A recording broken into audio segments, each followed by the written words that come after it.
শুভ সন্ধ্যা সবাইকে। আজকে আবার আমি একটা নতুন রেসিপি নিয়ে টুডেজ মেনু নিয়ে চলে আসলাম। তো সবথেকে আগে আমি নিয়ে নিলাম গরম গরম বাসমতি চালের ভাত।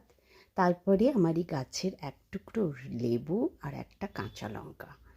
এরপরে আমি নিয়ে নিলাম করলা ভাজা, একদম গোল গোল করে কেটে ছাঁকা তেলে ভেজে নিয়েছি।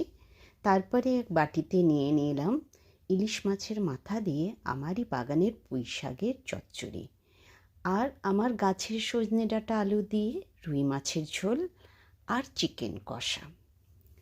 তারপরে নিয়ে নিলাম স্যালাড, তার মধ্যে টমেটো, পেঁয়াজ আর ছিল শসা কয়েক টুকরো। তো এই ছিল আজকের মেনু।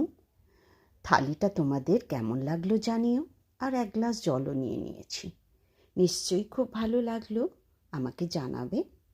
আর আমার চ্যানেলটাকে সাবস্ক্রাইব করো, আমার পাশে থেকো আরও নতুন ভিডিও পাওয়ার জন্য। টাটা।